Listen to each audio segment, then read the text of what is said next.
It was thought that the Portuguese team would easily pass the group stage with 3 wins. Then they made experts skeptical when they suddenly lost to Georgia with a score of 0-2 in the final round of the group stage. This can be considered one of the biggest shocks in the tournament when Georgia just had its first appearance on a big stage like the Euro. However, the strength of Ronaldo and his teammates is still highly appreciated and is certainly much higher than their opponent in the 1/8 round, the Slovenian team. Meanwhile, Slovenia got a ticket to the round of 16 thanks to a goalless draw against England in the final match of Group C. This result also helped them extend their unbeaten streak to 9, despite only controlling the ball on average 32% at Euro 2024. Coach Matthias Kek can still be confident with a very solid squad that possesses the world's top goalkeeper Jan Oblak and talented young striker Benjamin Sesko.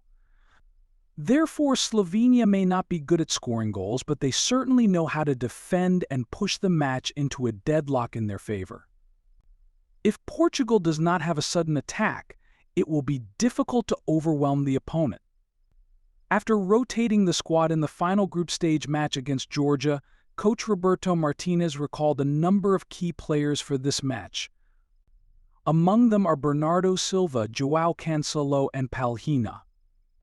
Goalkeeper Diogo Costa and captain Cristiano Ronaldo have been retained for the match against Georgia, and both will continue to start. In the match with Slovenia, Portugal returned with its strongest force, like the first 2 matches of the group stage. Ronaldo leads the European Selecao attack in a 4-3-3 formation.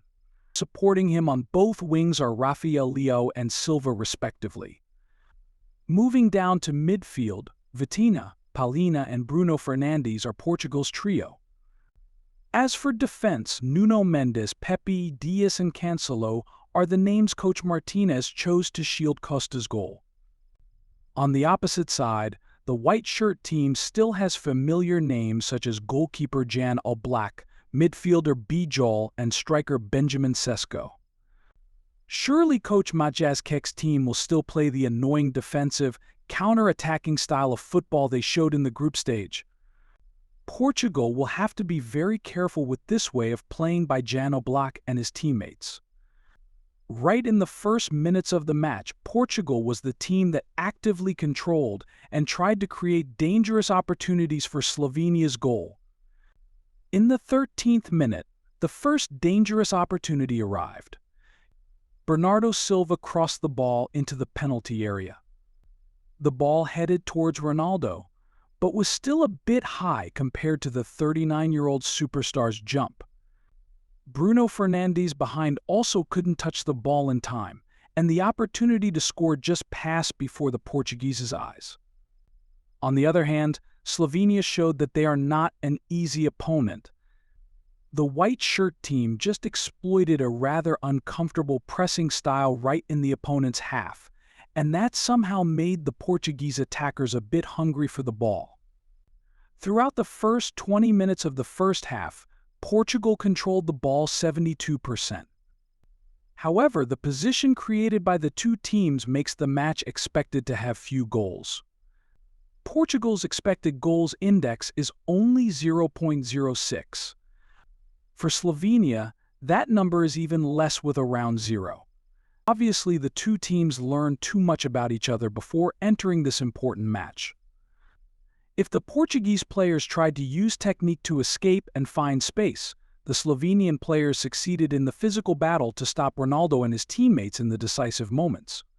Determined, CR7 has a chance for himself from a direct free kick situation. But indeed, it has been a long time since people have seen him score from situations like that. And this time the result was no different. Meanwhile, Benjamin Sesko was the Slovenian player with the first shot in the match. However, the distance is too far to cause difficulties for Diogo Costa. At the last second of the first half, Palhinha finished from the second line, sending the ball into the Slovenian post, and there was still no goal for Portugal. The first half ended with a 0-0 draw. Portugal, as usual, is still the completely dominant team. But for those who love this team, they will have to wait for the second half to admire the goals. Coach Roberto Martinez's team returned in the second half, determined to concretize the advantages they had against Slovenia. Right at the beginning of the second half, both sides exchanged blows, but both teams failed to take advantage of the opportunities they created. The tense match was still shown by both teams in this match. In the 54th minute, Portugal received a free kick at a distance of about 22 meters after Cancelo was knocked down. This is considered a great opportunity for Ronaldo to open an account at Euro this year. However, CR7's fierce second free kick still could not help Portugal take the lead, as All Black chose the right position to save Slovenia. Time kept ticking away towards the last minute. Portugal is still diligently attacking in search of the goal to finish off Slovenia in 90 minutes.